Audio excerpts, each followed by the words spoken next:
important that we come to the conclusion that just shifting troops here and there and moving them about will not answer the problem. Because it's the presence of our troops throughout that region which is the motivating factor for them to express their anger toward us. Not only that, if you don't change the overall policy, and we keep a lot of troops in the Middle East, we keep those permanent bases in Iraq, and we keep that embassy now in Iraq that was built, it's bigger than the Vatican, there will be a presence there that will not solve the problem. And besides, almost every single candidate on both sides are now saying, well, we got to be over there because no option should be taken off the table because we might have to go in and start bombing Iran. That we have to stop.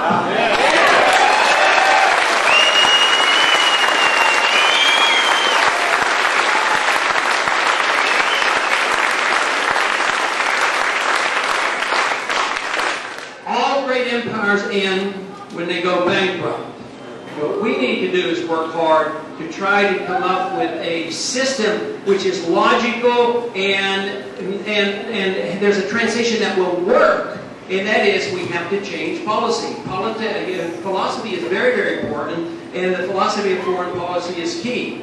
At the same time, how can we continue to spend these hundreds of billions of dollars overseas? At the same time, they're starting to cut some of our programs here at home. Programs that probably should be cut as a beginning.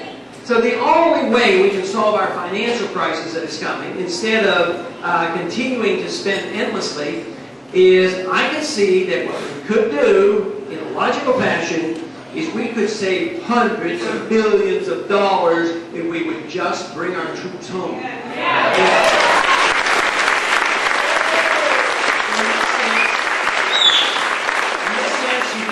Although all the social programs are not part of the Constitution, that is not where I would start. But I would start with addressing the subject of Social Security. I think that young people ought to have the opportunity to opt out of it if they want to.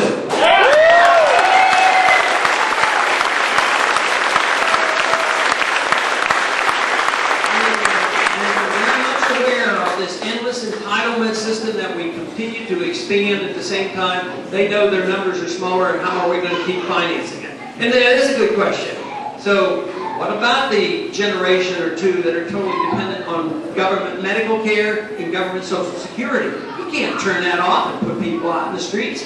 But I can tell you one thing, I'm one congressman that never voted once to spend 1 penny of the Social Security Trust Fund.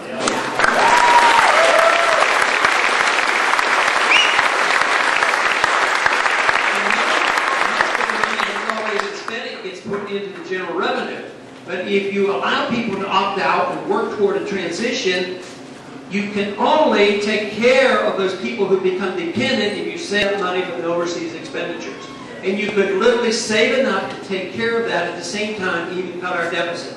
We're up to nearly $1 trillion a year paying for the operations of the State Department, the DOD, and all the other things that come up, such as the interest on the debt. So these are the kind of things that can happen. It isn't that difficult. It means that we just have the will, to do it, and an understanding and a confidence that freedom works.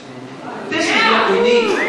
Because freedom truly does work. What happens when you protect individual liberty, you allow creative energy to explode. And we still have a lot of that in this country. There's still a lot of opportunities that we have, and for the most part, there's still a lot of wealth in this country.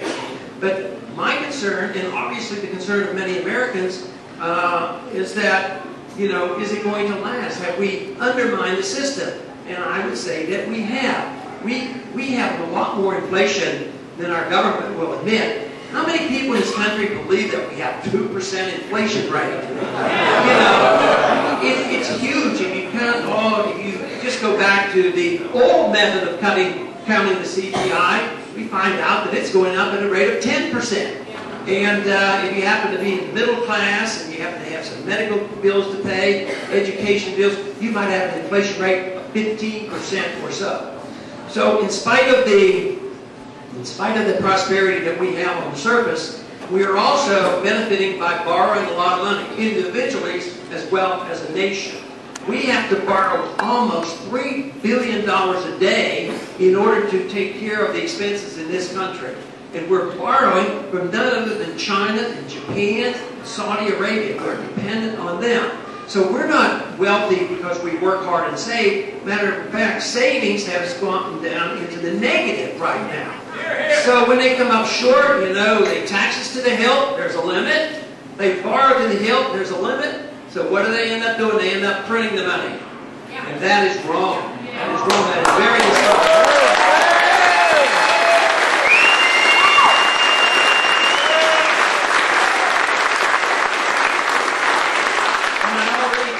The Woodrow Wilson years, they were bad years for us on foreign policy, but they were bad years for us on taxes and bad years for us on the monetary policy. So once we change the foreign policy, we should then immediately change both our tax policies and our monetary policy, and therefore we should be able to then get rid of the IRS and the Federal Reserve System.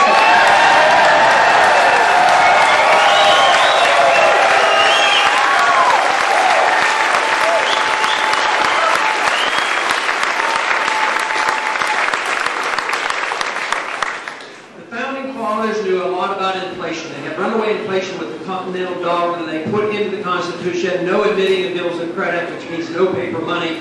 And they said that Congress only had the authority to mint gold and silver coins and maintain their value. And yet today we have a central bank that deliberately destroys the value of money. The dollar now, compared to the dollar the Federal Reserve inherited, is worth 4 cents. They've been living 96% of the value of the dollar that existed in 1913. But there's various reasons for inflation.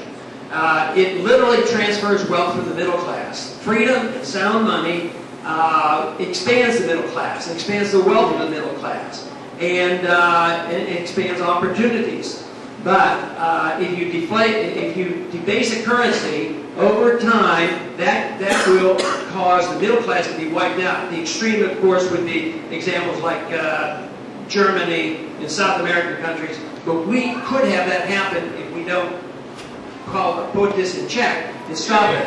But the reasons they do this is that some people do benefit. Not everybody suffers the same amount. If everybody's wages went up and everybody's prices went up at the same rate as the money supply went up, it wouldn't be a big deal.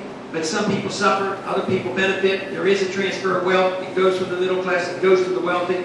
Just think of the deals that occur on Wall Street today, where they make billions of dollars at the same time the average person's having trouble paying their bills. But there's a couple other reasons that the whole idea of money has to be looked at. And of course, let me tell you, I've been encouraged about talking about this issue. Nobody else talks about it. I've been talking about it ever since I ran for office the very first time. It's a crucial issue, and it will become a crucial issue. The most important thing is that people understand.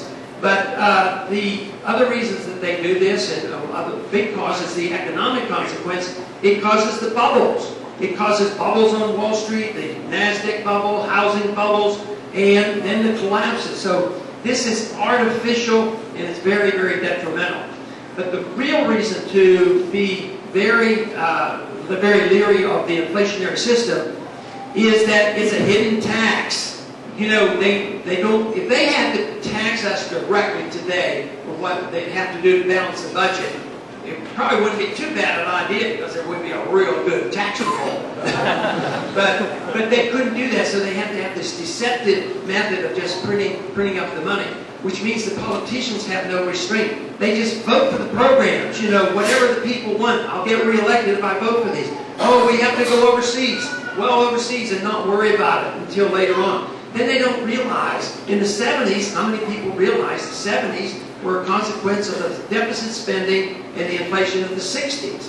So this is, to me, an incentive for big government to grow with this monetary system. And just think of what's happened since 1913. The Federal Reserve was literally the cause of our depression, and it was the financing of World War I and World War II. All our wars are financed through inflation, and then there's a price to be paid. But there's a limit, and that's, I think, is what people are sensing today, that the monetary system has been undermined, the economic system has been undermined, and they're getting worried and they're concerned, and I don't believe that they're very excited about many of the alternatives.